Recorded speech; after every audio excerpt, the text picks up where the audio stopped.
Back up! Back! Jesus Christ, Richard! Keep going. Hey!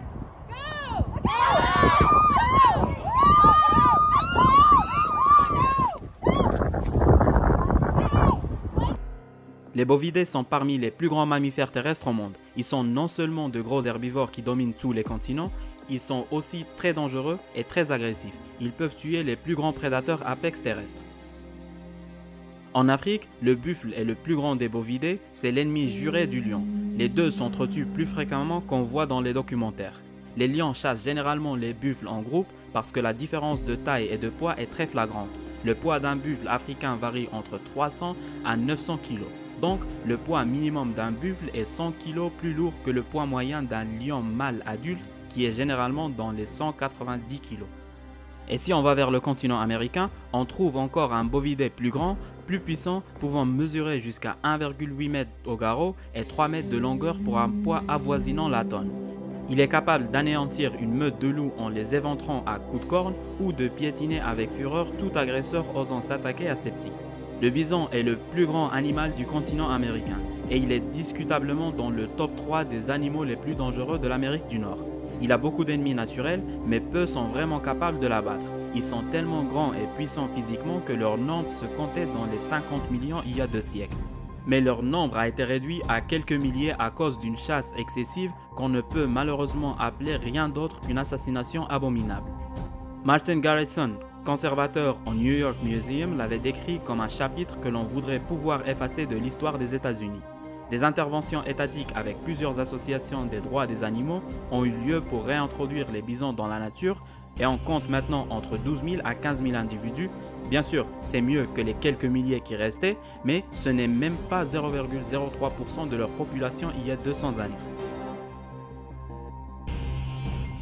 En 1951, un grizzly mort a été retrouvé par un garde forestier dans la vallée de la Mare. L'article qui documente l'événement précise que la carcasse du grizzly était battue et couverte de sang. Ses côtes étaient cassées et 2 gros trous dans son ventre étaient probablement faits par les cornes d'un jeune bison. De nombreuses plaques de sang et de poils entourant la carcasse ont été retrouvées sur les lieux, ainsi que plusieurs empreintes de bison. Donc la conclusion était que cet ours a été tué dans un combat contre un bison. Un autre incident a été documenté par un autre témoin d'un combat entre un grizzly et un bison, disant que, à chaque fois que l'ours essayait d'immobiliser le bison, il subissait de plus en plus de dégâts, jusqu'à ce qu'il n'en pouvait plus, et quand il a essayé de s'enfuir, le bison l'avait suivi et l'avait tué immédiatement. Donc si on parlait de personnages fictifs, on aurait vite fait une conclusion de ce genre. Puisque l'ours est physiquement plus fort que le lion, et même lui ne réussit pas à abattre un bison adulte, le lion ne réussirait pas non plus à le faire. Mais ça ne se passe pas vraiment comme ça dans la vraie vie avec les animaux, parce que ce sont des êtres vivants avec une psychologie, une physiologie et une morphologie compliquée qui permet à certains animaux qui paraissent plus faibles d'accomplir des choses que même les grands prédateurs ne pourraient pas faire. Et quand c'est par besoin ou par nécessité, sois sûr que l'animal en question donnerait tout pour atteindre son but. Par exemple, dans Dragon Ball Z, Son Goku avait abandonné son combat contre Cell parce qu'il savait qu'il allait perdre, et que Son Gohan avait plus de potentiel pour le battre. Et il a fallu un Super Saiyan 2 pour le faire. Donc juste ça est assez pour dire que tous les personnages qui avaient affronté et perdu contre Son Goku depuis le début et jusqu'à son combat avec Cell sont moins forts que le Son Gohan qui a battu Cell. Mais pour les animaux, ça ne se passe pas comme ça. Donc revenons au sujet.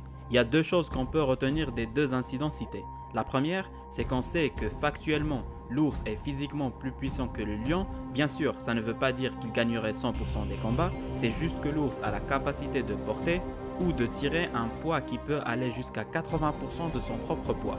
Donc ça pourrait potentiellement aller jusqu'à 400 kg. Et la deuxième des choses, c'est que l'ours est loin d'être le chasseur ultime, surtout comparé au lion. L'ours essaye généralement d'abattre ses proies avec une combinaison de coups de patte et de morsures aléatoires pour les affaiblir, tandis que le lion étouffe ses proies avec une efficacité qu'aucun des ours ne pourrait atteindre. Donc, puisque l'ours est physiquement plus fort que le lion, et même lui ne réussit généralement pas à saisir et à immobiliser les bisons adultes juste avec la force brute, c'est sûr que le lion ne pourrait pas le faire.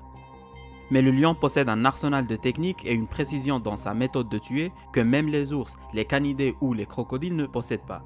C'est l'instinct de tueur qui vise la gorge et l'écrase dans des délais beaucoup plus courts comparé au temps que ça prend aux loups et aux autres grands prédateurs pour abattre leur proie. Le lion est certainement un animal très capable, il a déjà tué des buffles tout seul, mais il est aussi déjà mort contre des buffles tout seul ou même en groupe. Les lions solitaires n'hésitent pas à attaquer les plus grandes des proies en cas de besoin et le bison ne sera pas vraiment une exception. On a un cas documenté d'un puma qui avait attaqué un bison, mais on ne connaît pas la fin malheureusement parce que le témoin avait intervenu et avait tué le prédateur avec son fusil de chasse. Et juste pour mettre les choses en perspective, le bison est plus que 10 fois plus lourd qu'un puma, mais ce dernier n'avait pas hésité à attaquer parce que le besoin est aveugle. Donc tout ça, ça donnerait quoi dans un vrai duel? Les bisons se font chasser et manger par les ours et les loups. Même les adultes peuvent être une proie, mais ils sont juste très durs à abattre. Et les prédateurs aiment généralement une proie qui est safe parce que les blessures dans la nature peuvent les empêcher de chasser et mourir de faim. Les ours noirs ont déjà tenté de chasser des bisons adultes, mais les résultats étaient plus fatals pour eux que pour le taureau américain. Je pense que le bison est plus dur à chasser comparé à un buffle africain, il est peut-être pas aussi agressif, mais la distribution disproportionnée du poids du bison dans son corps le rendrait encore plus dur à chasser pour un lion comparé à un buffle. Chez les buffles africains, la tête est petite et le cou est relativement long et exposé, ce qui permet au lion de le tenir confortablement avec ses dents. Tandis que les bisons ont un cou caché sous leur grosse tête et une couche de fourrure qui les protège du froid glacial de l'Alaska. C'est vrai qu'ils se font chasser par des meutes de loups, mais la méthode de chasse des loups semble être plus efficace contre les bisons comparée aux lions, parce qu'ils n'ont pas besoin de mordre le cou, ils attaquent et mordent partout pour affaiblir la proie. Ils ont beaucoup plus d'endurance et il faut généralement entre 5 à 10 individus avec plusieurs mâles adultes pour tuer un bison. Les bisons ont des cornes plus petites comparées à celles des buffles africains, mais elles sont assez puissantes et tranchantes pour pénétrer toutes les couches de fourrure et de graisse des grizzlies et donner des coups fatals. Un gros taureau avec un cou épais et de fortes épaules serait presque impossible à maîtriser pour un lion, surtout lorsqu'on rajoute le poids supérieur couplé avec l'élan de sa charge. Il y a plusieurs variables qui rentrent en place aussi, mais mon avis subjectif final c'est le suivant. Dans une chasse et avec toutes les techniques et tout l'arsenal du lion, en solo, sur 50 tentatives de chasse, le lion réussirait une fois ou deux avec beaucoup de fatalité en faveur du bison. En groupe et avec un seul mâle, la meute réussirait une ou deux fois sur 20 tentatives. Et dans un combat 1v1, le bison marcherait confortablement sur le cadavre du lion. Si une fois sur 50 vous paraît bas, je vous rappelle que les lions réussissent une ou deux fois sur 10 tentatives lorsqu'ils chassent leurs proies habituelles comme les zèbres et les gnous.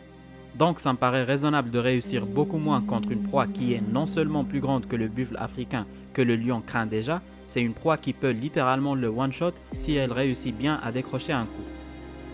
Et si 2 fois sur 20 pour un groupe de lions vous paraît bas, je vous rappelle aussi que les loups, qui sont les prédateurs naturels du bison, avec une meilleure technique de chasse, meilleure hiérarchie, meilleure distribution dans la chasse et une meilleure endurance, ne réussissent pas plus qu'une fois sur 10. Donc techniquement oui, le lion pourrait chasser un bison, mais avec un taux de succès ultra bas et un taux de fatalité élevé qu'on pourrait probablement pas le considérer comme un vrai prédateur du bison. C'était tout pour aujourd'hui, merci d'avoir regardé et on se dit à bientôt.